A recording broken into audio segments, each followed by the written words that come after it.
It's that season. It's Halloween season. We all know what that means. It is time for the end of the Halloween trilogy that started back in 2018. Jamie Lee Curtis back as Laurie Strode. And this morning I have Andi Matichak, who is joining me. She's one of the stars of the film of all the trilogies. We're talking about Halloween Ends. We're talking about the horror genre. We're talking about her favorite Halloween movies. It's an all horror and Halloween themed edition of the collection. Let's not waste any time. Here's Andi Matichak.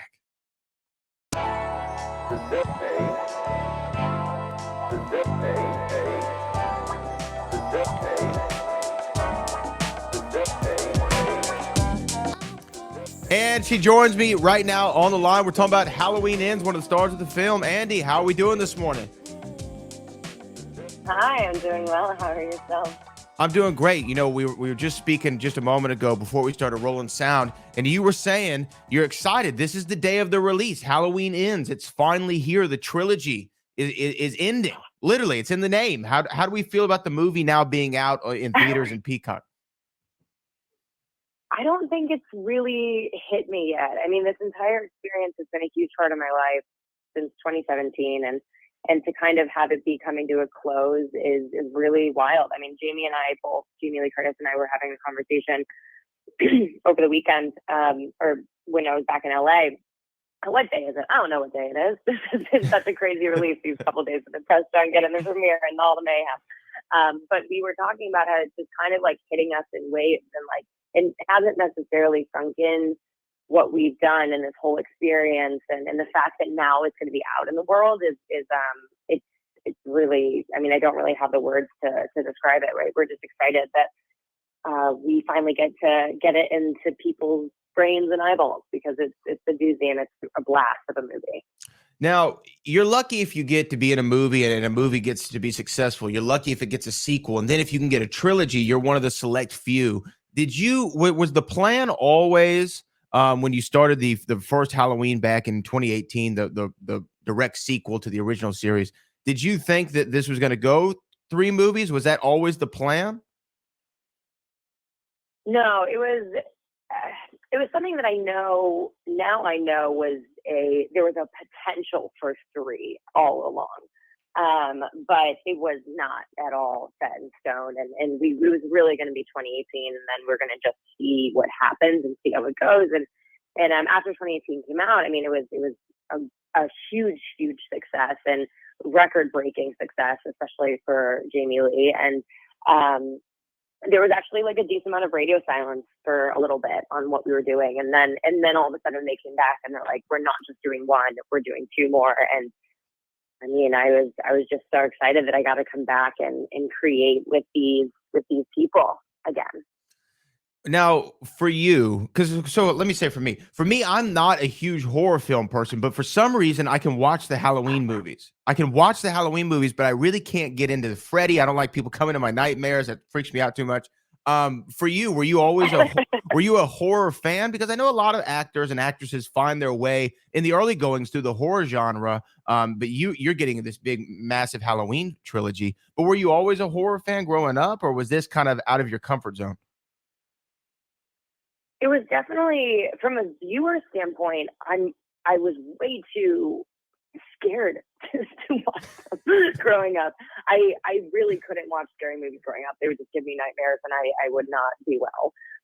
So I didn't really watch horror movies all that much. And then once I booked 2018 and I was exposed to the horror community and the horror kind of culture that surrounds the film, you realize that there are just so many subgenres also within it, and there's something really for everybody. So I have a huge appreciation and respect for horror, and I definitely enjoy it more now, especially having made some. I kind of understand the formula a little bit, so I feel like I'm a little bit more prepared than just going in totally blind like before. But yeah, it's something that I now definitely do enjoy. What is the formula that you figured out for the horror film? Is it suspense? Like what makes a great horror story?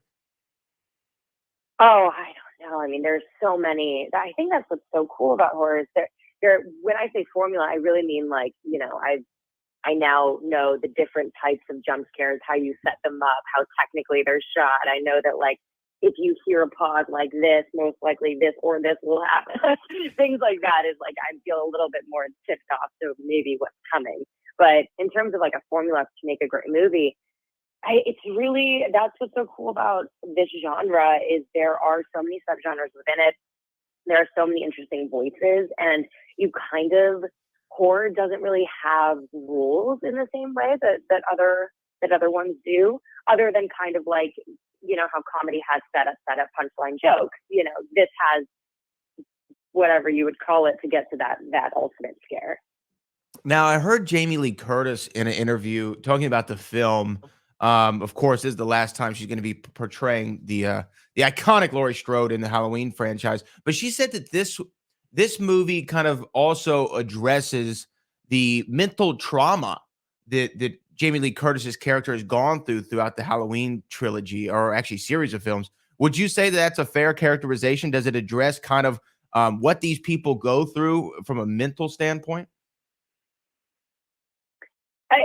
Definitely. There's a 4-year gap between 2018 and Halloween Kills and Halloween Ends. So where we find all of our characters in Halloween Ends, there has been either a lot of work done to help people mentally cope, or not enough work done, and you can kind of see where each character lies on that.